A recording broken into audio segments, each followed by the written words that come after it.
Bonjour, aujourd'hui je voulais vous parler des vues dans EBP. Alors les vues dans EBP, on les retrouve partout. On a des vues pour les listes de documents, on a des vues pour les listes de clients, de prospects, les listes d'articles. On a même des vues à l'intérieur même des documents, c'est-à-dire que toutes les lignes des articles, c'est aussi une vue au niveau de BP. Et toutes ces vues, ce qui est intéressant avec ces vues, c'est qu'elles sont hyper personnalisables. On va faire deux vidéos en fait. On va faire cette première vidéo qui sera dédiée à toutes les fonctionnalités de base des vues, et une deuxième vidéo sur les fonctionnalités un petit peu plus complexes pour créer des vues de zéro avec un éditeur de vues. Alors, ce que vous allez utiliser 80% du temps pour faire vos recherches dans les listes, ça va être ce qu'on appelle la recherche multicritère. Donc, on a ici un petit encadré qui me permet en fait de saisir ce que je veux, et ce que je saisis, ça va être recherché dans l'ensemble des colonnes. Donc, je vous donne un exemple. Je tape CR. CR en automatique, il va rechercher sur l'ensemble des colonnes et il va voir que CR, ça se trouve surtout dans crèche, pour crèche les lutins. Mais si par exemple je tape LU, je m'aperçois que ça recherche aussi LU dans l'ensemble du mot. C'est pas seulement au début, c'est vraiment n'importe où dans la chaîne de caractères qu'on va rechercher ce qu'on a tapé au-dessus. Dernière chose à savoir sur la recherche multicritère, si par exemple là j'ai 4 factures, je veux sélectionner que celle qui est à 822,55 822,55 €. Je fais un espace et je tape 822, et là il va me retrouver que la seule ligne où j'ai CR à un endroit et 822 à un autre, c'est cette ligne là. Deuxième moyen de rechercher filtrer, ça va être tout ce qui est les filtres par défaut sur les listes. Donc là par exemple on a période, client et une série de documents. Il faut savoir qu'on a aussi souvent une case filtrage avancé qui vous permet d'en dérouler un certain nombre de plus. Ici par exemple on a famille client, sous-famille client. Donc ces filtres sont faciles d'accès et permettent de faire des filtrages de base. Vous en retrouvez plus ou moins en fonction des listes. Ici par exemple dans stock article, vous en aurez un petit peu plus dans les mouvements de stock. Ici par exemple si j'ai période article, mais si je fais filtrage avancé, là j'ai tout un tas de filtres qui vont me servir pour vérifier mes mouvements de stock au niveau des articles, et puis ça c'est pratique. Alors, comment ça fonctionne? Il y a juste une petite chose à savoir sur ces filtres-là, c'est que quand on sélectionne par exemple un client, donc là on va prendre crèche les lutins. Alors, je peux taper crèche et ça me retrouve directement crèche les lutins avec la recherche multicritère qui va être aussi ici en fait, hein, au niveau de la liste qui me permet de rechercher justement mon client. Et du coup, je me rends compte que quand je le tape, ça ne me met pas en automatique tous les résultats qui contiennent le nom du client crèche des lutins. Pour faire ça, il faut que je fasse appliquer les filtres. Et j'applique les filtres, et là, effectivement, j'ai que les factures liées à la crèche des lutins. Alors, au niveau de la période, je peux aussi modifier. Pareil, je devrais appliquer les filtres. Ce qui est intéressant de savoir là-dessus, c'est que si je vais sur d'autres vues du même type, du même univers, je veux dire, là par exemple c'est le document des ventes, mes filtres seront sauvegardés, ce qui n'est pas forcément le cas sur les autres types de filtres que je vais vous présenter. Donc c'est vrai que la recherche multicritère de mémoire c'est la même chose, par contre les prochains vous verrez que c'est pas le cas, mais par contre ils sont beaucoup plus puissants. Alors, dernière option pour filtrer sur les vues, on peut faire des filtres directement sur chaque colonne. Donc là, vous voyez, quand je passe directement sur l'entête de la colonne, je vois un petit entonnoir. Ce petit entonnoir, si je clique dessus, je vois que j'ai deux onglets. Alors un onglet tout simple avec les valeurs, je peux renseigner du texte. Alors FA, ça n'aura pas beaucoup d'intérêt là pour sélectionner, mais en fait il va me sélectionner toutes les valeurs commençant par FA pour le coup. Si j'ai pas envie de sélectionner, je peux très bien cocher simplement. Je coche toutes les valeurs qui m'intéressent. Si j'en ai plus besoin, je décoche. Je coche et décoche, Ou sinon, je peux aussi dis donc, faire filtre transparent, c'est la même chose, ça permet de décocher. Et dernière option, si je ferme, je peux faire clic droit, effacer le filtre. Petite chose à savoir, quand vous avez un filtre, l'entonnoir devient bleu. Donc ça permet de savoir si vous avez bien tous les éléments dans votre liste ou pas du tout. Alors là, je vais faire clic droit, effacer le filtre. Une autre chose à savoir sur ces filtres, c'est qu'il en existe différents types. Là, on est sur une colonne de type texte. Donc on va avoir des filtres de texte avec des possibilités ou bien de cocher, comme on a vu les résultats, ou bien d'utiliser en fait des conditions. Donc égal, n'est pas égal, commence par, se termine par, contient, ne contient pas, est vide, n'est pas vide, et aussi un filtre personnalisé qui me permet d'avoir deux conditions à la fois. Donc c'est déjà très très puissant sur le principe des filtres, mais en plus de ça, on va pouvoir cumuler les filtres, c'est-à-dire qu'on va pouvoir filtrer sur cette colonne-là, et aussi sur la colonne nom du client par exemple. Autre chose, comme je disais avant, on a différents types de filtres. Là, on était sur des filtres de type texte. Si on passe sur les dates ici, on va voir que là, on a un petit calendrier. On peut filtrer sur une date spécifique, ou sinon, on peut filtrer sur des antériorités, en fait, comme on peut dire, un bornage de date. Au-delà de cette année, demain, aujourd'hui, hier, ou la semaine dernière, etc. Donc c'est aussi très intéressant. On peut fermer. Sur tout ce qui est montant, là, on va avoir directement dans le premier onglet le bornage qui nous permet de borner sur un certain montant de factures, par exemple. Dans les filtres numériques, on aura aussi des conditions, mais ces conditions sont un peu différentes. Et il y a un truc qui est peu connu, mais qui est très sympa aussi, c'est les tops.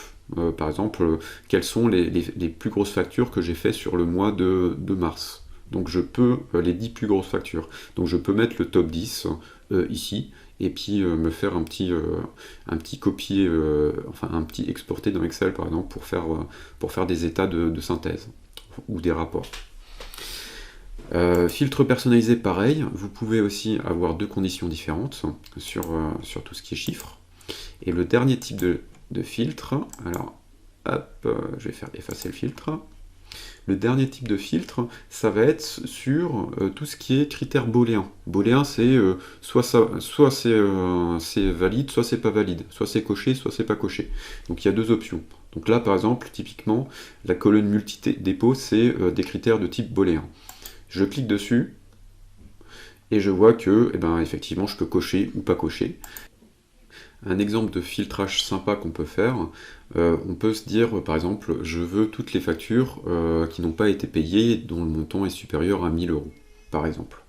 Donc là, j'ai ma colonne solde dû qui répertorie les factures, le montant des factures, et si on a eu un règlement, le montant est à 0, ou là à 0,2 centimes, puisqu'il y avait peut-être un petit écart de règlement. Donc là, je vais sur ma colonne solde dû, je vais sur mon entonnoir, et je vais dans filtre numérique. Et je vais dire, je veux toutes les factures qui ne sont pas égales à 0. Je fais fermer, et là j'ai toutes les factures qui n'ont pas été payées du coup. Deuxième chose, je veux les factures dont le montant TTC est supérieur à 1000 €. Donc là, je vais aller sur le montant TTC. Alors je pourrais simplement prendre plusieurs façons de faire, hein. Ou bien je vais de 1000 € au montant maximum que j'ai dans ma liste, ou sinon j'utilise aussi le filtre numérique, je mets supérieur à 1000 € et puis je mets 1000. Voilà, supérieur à et puis je mets 1000, je vais dire. Là je vais passer par le bornage, je fais fermer, et là j'ai mes trois factures supérieures à 1000 € et non soldées. Alors on vient de voir tous les filtres, toutes les possibilités de filtrage dans les vues EBP. Là maintenant ce qu'on va voir c'est un peu toutes les diverses choses autres qu'on peut faire dans les vues. Donc première chose à savoir, dans chaque vue, dans chaque colonne, vous pouvez en cliquant sur l'entête de colonne, classer par cette entête. Vous voyez là que j'ai un petit ascendant-descendant, une petite flèche ascendante-descendante en fonction de la position. Et ça, je peux l'avoir sur n'importe quelle colonne. Donc par exemple, là, de la facture la plus petite à la facture la plus grande. selon l'état de validation, en cours de rédaction ou déjà transféré en comptabilité. Donc ça, c'est les possibilités de tri par colonne. Deuxième chose, on va pouvoir supprimer les colonnes dont on n'a pas besoin. Là, par exemple, solde en devise, je ne fais pas de devise. Ben, écoutez, je clique dessus, clic droit, je supprime la colonne. Je pense que l'état de validation, c'est quelque chose qui est important pour moi. Je vais la mettre plutôt au début de ma liste.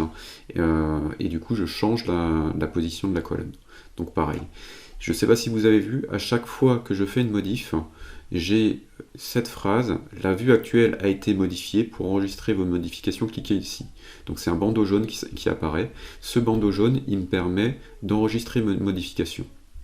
Là par exemple, si je vais sur notre vue, que je reviens, ma colonne qui avait été supprimée, elle est de nouveau là, parce que je n'ai pas enregistré mes modifications.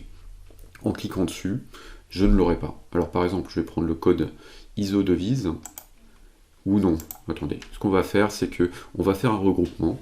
Donc là par exemple, je regroupe par nom de client. Pour regrouper, clic droit sur la colonne, grouper par cette colonne, et là on voit que j'ai un regroupement par client qui s'est fait. Là j'ai toutes les factures de la crèche Les Lutins. Je fais enregistrer, je reviens, je vais sur une autre liste, je reviens, et là effectivement c'est bien enregistré pour mon profil. Qu'est-ce que je fais si je ne veux plus de ce regroupement? Et bien, ce que je peux faire, c'est simplement cliquer droit sur le regroupement. Alors, autre chose aussi d'ailleurs qui est pas mal, je peux le réduire complètement, et là je ferme tout et j'ai juste les noms des clients. Je peux aussi l'étendre complètement. Si je veux le dégrouper, clic droit sur le nom du client, et je fais dégrouper. Alors, d'autres choses qu'on peut faire sur les en-têtes, enfin avec le clic droit. Vous avez vu que j'ai utilisé clic droit sur l'en-tête de colonne. Il y a une chose qui est bien pratique, c'est désactiver tous les tris. Quand vous avez fait de nombreux tris sur votre colonne, vous faites désactiver tous les tris et ça vous les désactive. Deuxième chose bien pratique aussi, c'est le meilleur ajustement des colonnes. En fait, le meilleur ajustement, je vais vous prendre un exemple. Là, ma colonne, elle a été créée comme ça. Je ne vois pas tous les montants, je ne vois pas tous les titres. Donc, pour voir tous ces titres-là, si je veux le faire sur une colonne, je vais faire clic droit sur la colonne, meilleur ajustement. Mais si je veux le faire sur toutes les colonnes, j'ai juste à faire clic droit sur n'importe quelle colonne et je mets meilleur ajustement toutes les colonnes. Et là, eh ben, je vois correctement toutes mes données. Ensuite, j'ai plus qu'à enregistrer ma vue. Dernière deux choses intéressantes au niveau des vues, par défaut, hein, ensuite on verra l'éditeur de vue, c'est tout ce qui est export sur Excel ou possibilité d'impression. Donc bon, déjà on va voir les exports sur Excel. Si je clique par exemple sur ces documents, que je veux les exporter sur Excel pour les retravailler sur Excel, ce que je vais faire, je vais aller sur le petit bouton avec la petite flèche vers le bas, exporter, et je fais exporter la sélection. J'aurais bien pu aussi exporter toute la liste. Hein. Exporter la sélection, j'ai une fenêtre qui s'ouvre avec un XLS, je vais directement, moi je me suis créé un dossier dans le répertoire C, test BP, je fais test, enregistrer.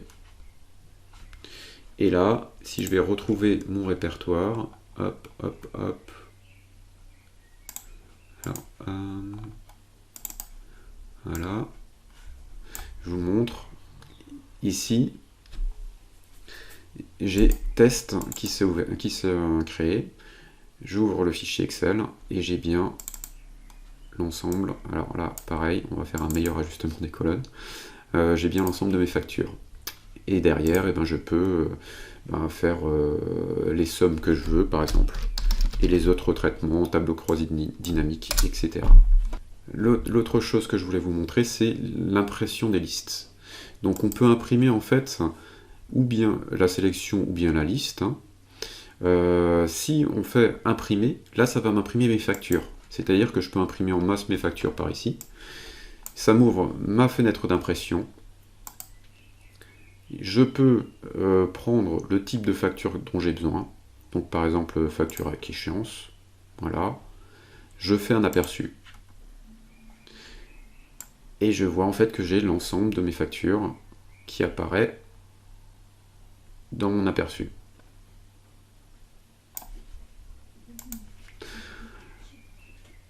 Si je veux avoir la liste en impression, là, je peux aller sur Impression, imprimer la liste. Et j'ai directement un modèle d'impression de liste qui s'affiche, un modèle basique. Alors, il faut savoir que l'impression des factures, quand je suis sur l'impression des factures, je vous ai dit je peux imprimer juste les différents types de factures. C'est pas exactement vrai. On a aussi des modèles de listes qui sont un petit peu plus jolis. Liste des factures ici, et là vous pourrez imprimer aussi la liste de vos factures, mais sous un format un petit peu plus sympa. On arrive à la fin de la vidéo, j'espère qu'elle vous a plu, et si c'est le cas, vous pouvez me mettre un pouce bleu sur YouTube ou un cœur sur mon blog. Vous pouvez aussi commenter, me dire ce que vous n'avez pas compris, ce que vous aimeriez que j'approfondisse. Dans tous les cas, je reviens bientôt avec une nouvelle vidéo sur les fonctions possibles dans l'éditeur de vue de BP, qui sont un peu plus complexes et aussi très intéressantes. Merci, à bientôt.